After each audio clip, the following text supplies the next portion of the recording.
يا أهل بيت النبي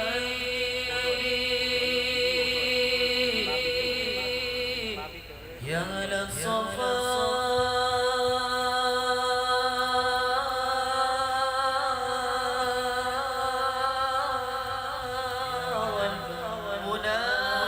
والمناجاة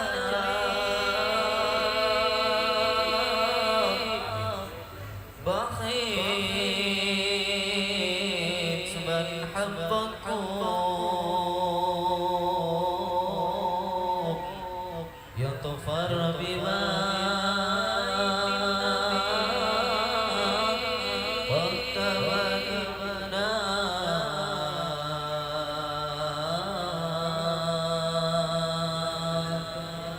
في رضا يمشي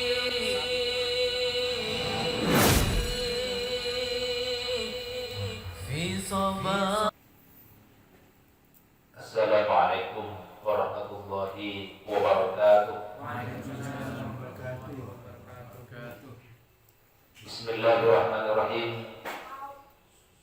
Innal hamdalillah nahmaduhu wa nastaghfiruhu wa nasta'idzu min shururi anfusina wa min sayyiati a'malina man yahdihillahu fala mudilla lahu wa man yudlilhu fala hadiya lahu.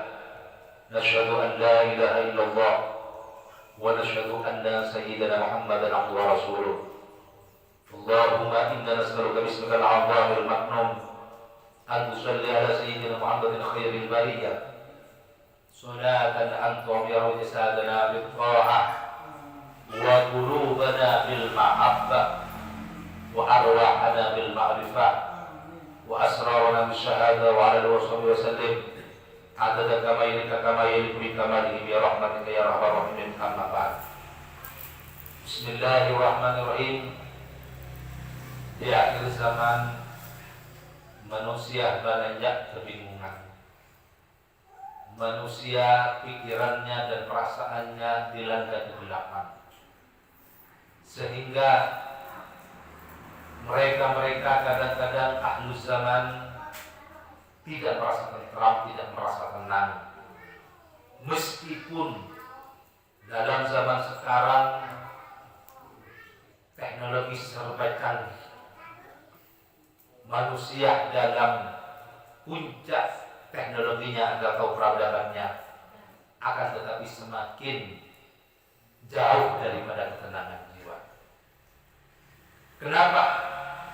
Model-model orang-orang modern sekarang yang kehidupannya hedonis bisa jauh daripada ketenangan. Padahal ditimbang atau kalau diukur dengan orang-orang terdahulu, kehidupan sekarang lebih mapan, kehidupan sekarang lebih kenyang daripada orang-orang dahulu. Akan tetapi ketenangan jiwa, mutmainnah fil qalbi, lebih tenang orang-orang dahulu. Ini suatu problematika, menjadi suatu tanda bahwa manusia modern spiritualnya, rohaninya semakin kering kerontang, semakin rohaninya jauh daripada Tuhannya. Oleh karena itu, tiada lain jalan keluar dalam menghadapi gelombang-gelombang kehidupan yang sangat dahsyat di akhir zaman ini. Kita harus berpegang teguh kepada konsep dasar suluk kita secara umum. Konsep dasar suluk kita secara umum yang pertama, kita harus dalam hidup ini adalah tashihun niyah, memperbaiki niat. Bagaimana niat yang baik? Niat yang baik yaitu niat hidup karena Allah, hidup untuk berbakti kepada Allah, hidup karena Allah. Karena Allah yang menghidupkan. Ini fondasi yang pertama, yang kadang-kadang hilang dari dada kita. Apabila hilang daripada dada kita, jangan kita harap ketenangan jiwa. Jangan harap kebahagiaan yang sejati ada dalam jiwa kita. Karena hidup karena Allah ini tidak ruwet. Hidup karena Allah ini tidak sembrono. Kenapa tidak ruwet? Karena kalau kita hidup mencari manzilah baina qulubin nas, kita hidup untuk mencari pandangan atau perhatian orang lain, hidup karena manusia, hidup karena makhluk yang sama lemah seperti kita, maka hidup kita akan jauh daripada kebahagiaan. Istilah orang Madura, hidup dikarenakan manusia atau karena ria, dikatakan sebagai hub. Ingin dipuji, ingin mendapatkan perhatian dalam diri manusia. Ini hidup yang akan menjauhkan kita daripada Allah Subhanahu wa Ta'ala.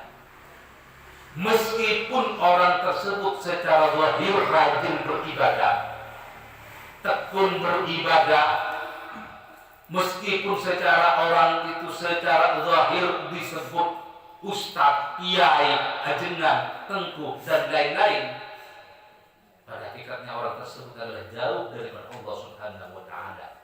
Dan pada hakikatnya orang tersebut juga pun jauh daripada meraih kebahagiaan yang hakiki. Oleh karena itu, dasar suluk kita yang pertama adalah tashihun niyat. Hiduplah kita lillah karena Allah Subhanahu wa Ta'ala. Karena hidup karena Allah ini tidak ruwet. Yang bikin ruwet itu hidup karena makhluk, karena manusia. Setiap otak manusia lain kepala, lain pikiran, lain kepala, lain kehendak, dan kita tidak mungkin bisa memuaskan pikiran manusia yang beragam. Tetapi kalau kita hidup karena Allah, maka Allah akan memperhatikan kita, Allah akan menolong kita, dan perasaan ruwet dan perasaan kering kerontang di dalam jiwa ini akan jauh daripada kita seandainya kita hidup karena Allah. Ini yang pertama, tashihun niyah. Dasar suluk kita secara umum harus kita, langkah kita, ucapan kita, perbuatan kita harus niatkan karena Allah Subhanahu wa Ta'ala. Karena sebaik-baiknya amal, sebaik-baiknya ucapan, sebaik-baiknya tindakan itu yang karena Allah. Eruhnya, dasarnya, eruhnya karena Allah. Karena setiap amalan yang karena Allah pasti itu diterima. Setiap amalan yang tidak karena Allah itu akan tertolak. Setiap tindakan, setiap ibadah karena Allah diibaratkan jasad yang punya roh. Setiap ibadah, setiap perbuatan taat yang tidak karena Allah diibaratkan suatu jasad yang tanpa roh, alias mayat, alias mayit, tidak arti apa. Oleh karena itu, pandangan hati kita kemanapun saja itu karena Allah.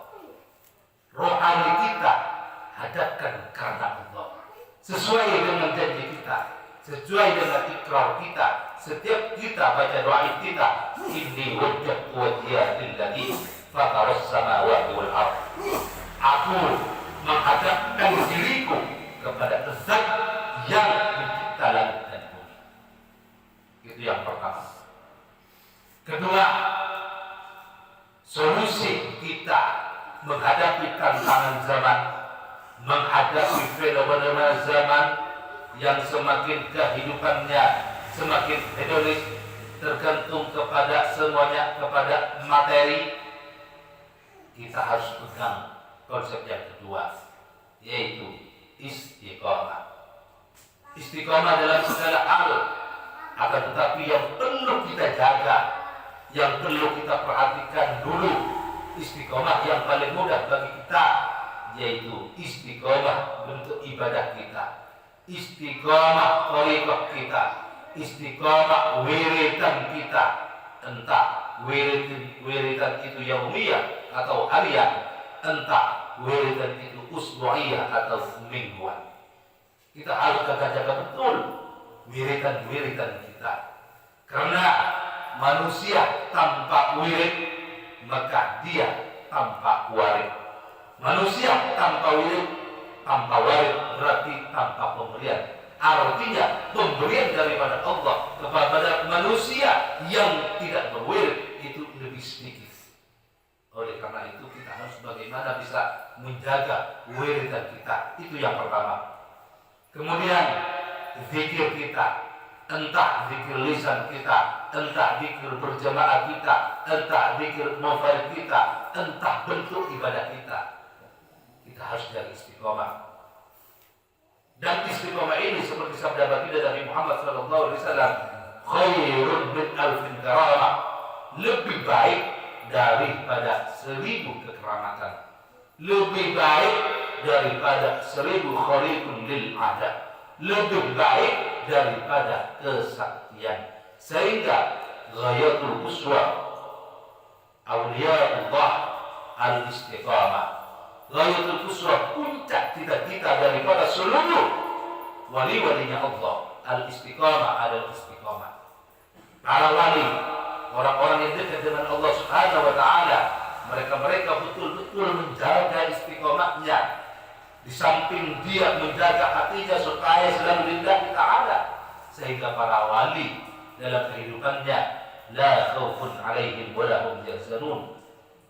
Ala inna awliya Allah, ingat-ingat sesungguhnya bahwa para wali Allah, para kekasih-kekasih Allah, la khaufun, tidak takut, wa la hum yahzanun, dan mereka pun tidak susah. Karena yang melanda mayoritasnya manusia, 85% kesusahan, kerisauan di dalam pikiran dan hatinya adalah khauful faqri wa karhatul maut, adalah ketakutan tentang kefakiran, ketakutan tentang kemiskinan, dan dia tidak suka kematian. Akan tetapi para walinya Allah bebas terhadap perasaan tersebut, sehingga hidupnya betul-betul lillahi ta'ala, dirinya betul-betul menjaga istiqamah.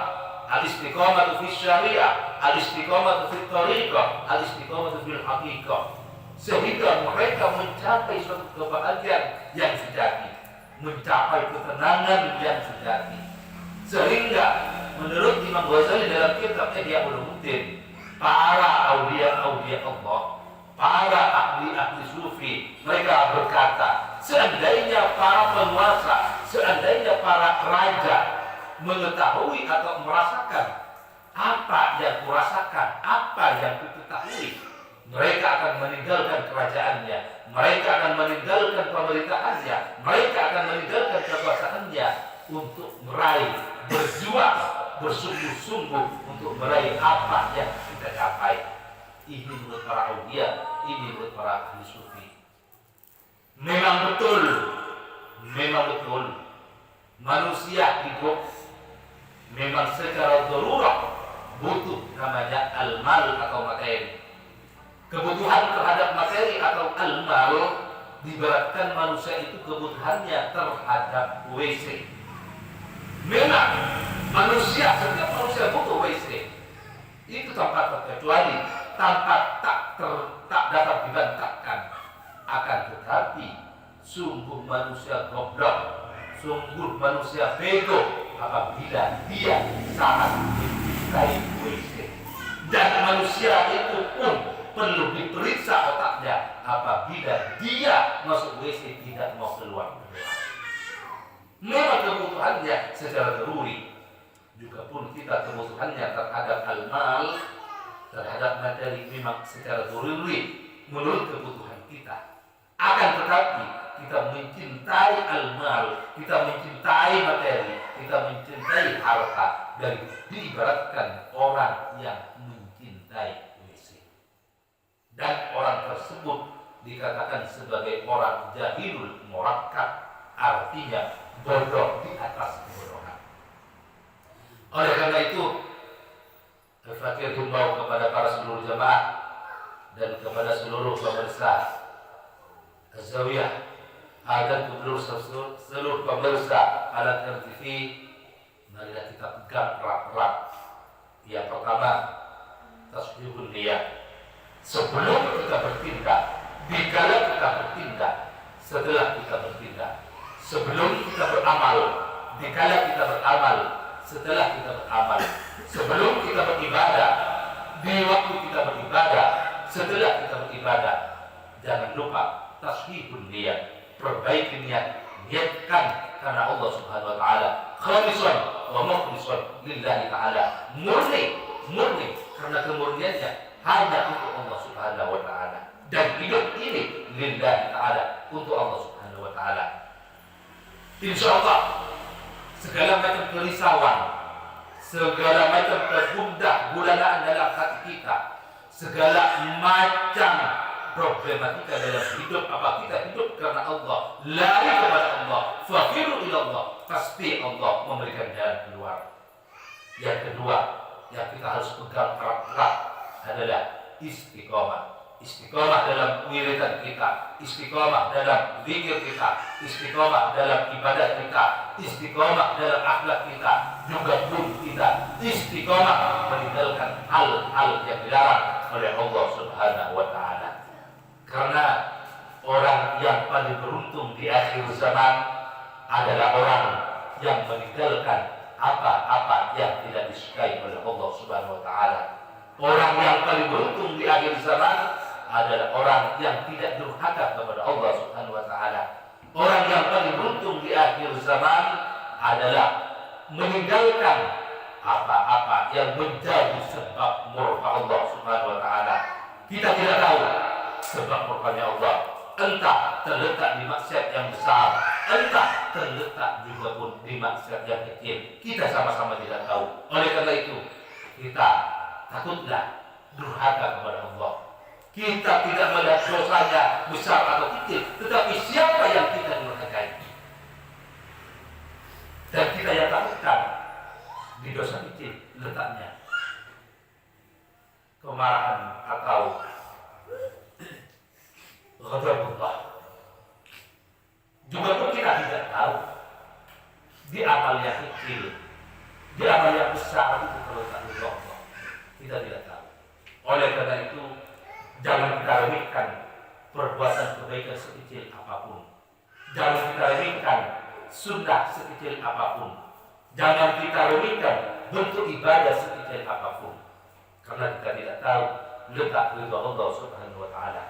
Oleh karena itu, tetaplah bagi para ikhwan wal akhwat yang kami cintai, berpegang teguhlah kepada konsep yang kedua adalah istiqamah. Sebagaimana doa kita, wahidna bittaqwa wal istiqamah. Dengan dasar dua konsep suluk kita, insya Allah ini akan menjadi kemudi bagi bahtera kehidupan kita. Kemudi kita yang didasarkan kepada dua konsep tersebut, berdasarkan ketakutan kepada Allah, takwa billah, juga pun berdasarkan keyakinan kepada Allah Subhanahu wa taala. Sehingga seganas apapun gelombang kehidupan yang menerpa kita, insya Allah, dan kami yakin, hatul yakin, 1000 hatul yakin, pasti Allah Ta'ala memberikan jalan keluar yang terindah.